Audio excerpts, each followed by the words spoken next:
see those. Okay. Now, one thing we can't tell, what does this not tell you that chair conformation? Because this is a cyclohexane. What does this not tell you that a chair would tell us? Axial equatorial, which now that we know when you have other groups like that we have a stability issue, if we want to know which conformation is more stable, we'd actually have to draw a chair diagram. And so what we're going to start doing now is translating between chairs and planar. Make sure you know how to do that. So this here shows you the chair conformation of 1,4-dimethylcyclohexane. So if we're going to be trans, and they're just arbitrarily starting, they just said, okay, this is carbon 1, 2, 3, yeah. This is carbon 1 and this is 4. I'm going to decide to put the methyl above the plane on 1.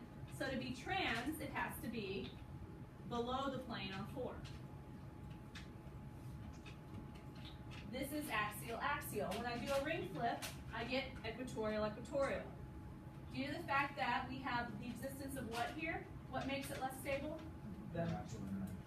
Yeah, that diaxial interaction makes this one less stable than that one. But we don't know that level of detail unless we have these chair conformations. Please don't memorize that trans is always more stable or less stable, because it depends on what carbons you're at. Like if I were here and I had a trans, where would my trans be? To be above, no, to be below on this one, it would be equatorial, right? So that changes the comparison entirely. So you got to look at each case individually, depending on what carbon your groups are on. So this is the trans 1,4-dimethylcyclohexane. This is cis 1,4. Well, to be cis, if we're going to be below the plane on carbon 1 and below the plane on carbon 4, and we do a ring flip, do you see how we have an axial and an equatorial in each case? So they're of equal stability. So when I give you a problem like that, you're literally just going to have to draw it. I'll say which is more stable and why. Make sense? Okay. All right, so what we're going to do is we're going to go through these, and you're going to tell me whether or not these things show cis-trans isomerization, whether or not a cis-trans exists. So if we have methyl cyclopentane, cyclopentane looks like this. If we have a methyl group, does that show cis-trans isomerization? No, why not? Yeah, there's only one group, right? Everything else are hydrogens. So what are we putting above and below the plane? There's only one group to be either above or below, and nothing else to compare it to, right? So rule there is you have to have at least 2 groups, or you have to have only 2 groups. All right, 1,1-dimethylcyclopentane. 1,1. This one stumped last period. Surprised me. No, why not? Regardless, you're going to have one above the plane, one below the plane. And to be cis and trans, you have to be able to have a cis, so they need to be able to be opposite and on the same side. So you have to have both possibilities. If they're on the same carbon, the groups can't be cis or trans to each other. Okay? All right, 1,3-dimethylcyclobutane. Can that show cis or trans? Yeah, absolutely. We could do, if I do this, what is this? Cis. How would I make it trans? Yeah, make one of them a wedge, broken wedge.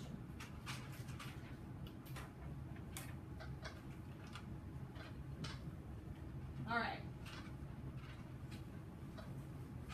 1,4-dimethylcyclopentane. That's named wrong, but whatever. Yes. What's wrong with the name?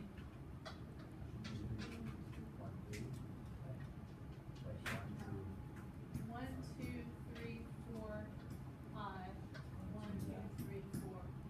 1,3. 1,3, yeah. Yes, that shows.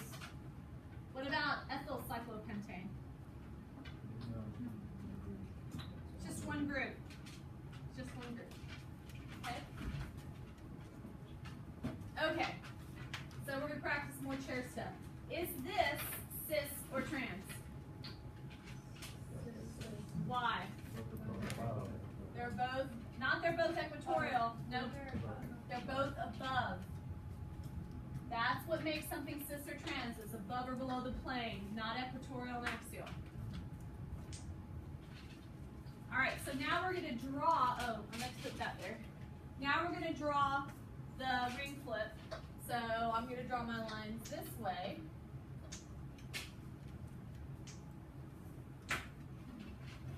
I'm just going to number this guy 1, and then 2, 2, 3. And you number how you want. I just try to make my life easier. And I make this tip 1, and I brought that up to here, so this becomes 1, this becomes 2, and then this guy is 3, right? So to do this, I had an equatorial above the plane on 1. What do I have on 1 now? An axial above the plane. There I have an equatorial above the plane on 3. What do I have now? Axial on 3. So which one of these is more stable? Why is the first one? Because there is no diaxial interaction between there is a diaxial interaction, but not between the H and the methyl groups, right? So now we need to draw a planar representation. I want you to be able to translate. So cyclohexane planar looks like this. Okay, and this is 1, 3. So I don't know, I'm just going to pick this to be 1, and this to be 3, carbon 3. And what do I have? I've got cis, right? So they have to be cis. Where do I put methyl groups? I can do both on top or both on bottom. Either way. All right? Okay, last thing. From this, we're going to draw a chair. This is cyclohexane. So, whatever. Okay. Let's number this appropriately as if we were going to name it. What carbons would be numbered? What carbons have methyl groups? 1, 2, 4. Right. So I like to just always make one of my peaks carbon 1. 1, 2, that makes this one 4. So we made this 1, we made this 2, and we made this 4. So 1 is where? Above the plane. I don't know if it's equatorial axial looking at this, but depending on what carbon I chose, that's going to dictate whether it's equatorial axial. So this is 1 above the plane. What is this one? Axial. If 2 is below the plane, what does it make it? Axial. If 4 is above the plane, what does it make it? Equatorial. Right?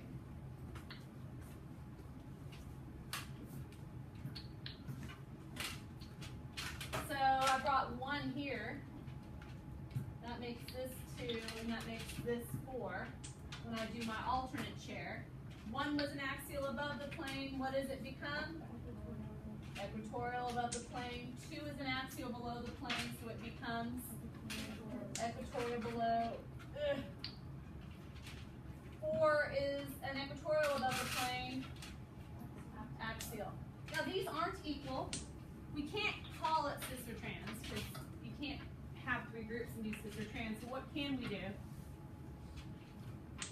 There is a stability difference. It's not much, but which one do you think is more stable? Why? Yeah, there's less axials. We have an equatorial here and an equatorial here. So versus 2 axial. Yeah. Does how close the axials are together matter? Like if one had them side by side? because when you think about the way the three that are axial are spaced, they're evenly spread out. The three on top and three on bottom. Yeah, it's simply, if it's more equatorial, it's more stable because they're way out to the side. All right, so that's the unit on stuff. I do want to go over some physical properties. Please read your book. It's a little section at the end of the chapter about physical properties. I'm just highlighting this stuff for you, the main things. So low molecular weight alkanes, like methane through butane, these are all your gases. So methane, you've smelled the additive in methane. We've had gas on here at school. Methane is a gas as well as butane and lighters. Butane lighters. When you get a little bit higher in molecular weights, we get to our liquids. Pentane, I usually keep pentane in the lab, but it's really hard for me to keep it because it evaporates so quickly. I have to like seal it and then wrap parafilm around it. Gasoline, kerosene, those are all versions of pretty middle of the road weight alkanes. And then you got your really high molecular weight alkenes that are paraffin, wax, parafilm that we use in the lab. All of those are solids. So the question that I'm concerned with, why is this happening? What's the trend and why is it happening? Boiling point. What about, we got to get real specific. More electrons. More electrons leads to, Higher dipole. because it's more London. polarizable. The more polarizable, the more the London dispersion forces. And that, the higher London dispersion, the more it becomes a solid. Like your gases have the lowest London dispersion forces because the molecules are really separated. The closer the molecules get and the more attracted they are to each other due to high IMFs, it goes into the liquids and then into the solids. Okay? So that polarizability based on numbers of electrons is key all year. And I'm going to keep saying it. And y'all are like, yeah, we know. But some of you will still miss it on the test. It's the same explanation over and over again. All right. And then our whole constitutional isomer thing, main one I want to look at are the first two. So if you look at these are actually the same molecular masses. This is hexane and this is 2-methylpentane. There is a pretty big, the melting point difference is huge. Pretty big difference in melting point and boiling points. Why? Surface area. This guy has more surface area, which creates a larger separation of charge in your dipole. So it's more polarizable. Versus here, like thinking about the travel of electrons, this is like not far, but the more surface area, again, the higher the separation in charge in your poles. So that is another explanation. But the reason's the same. More polarizable, higher London dispersion, higher the boiling point, higher the melting point. All right, and then this we already kind of talked about when we were building our structures. This is going through the size of the ring, and someone went and combusted these. And the highest heat of combustion, meaning the most active, is your cyclopropane, right? And then notice from 5 to 6 to 7, check out good old cyclohexane. What? Super stable. It's kind of crazy how one carbon can make that much of a difference. It's 14.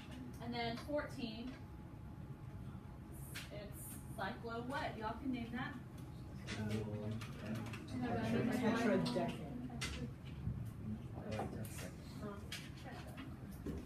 Tetradeca. But why is 14 stable? It's just how the arrangement, why is 6 stable? It's just based on the distance between the atoms, how the conformations work. And when I could take that 6 and flip it like that and get from axials to equatorials very quick, it's just a super stable conformation. And so you just don't experience that again until here. When you get to the point they're so big, it's like whatever. All right, so that's it for the unit. How many minutes do we have left?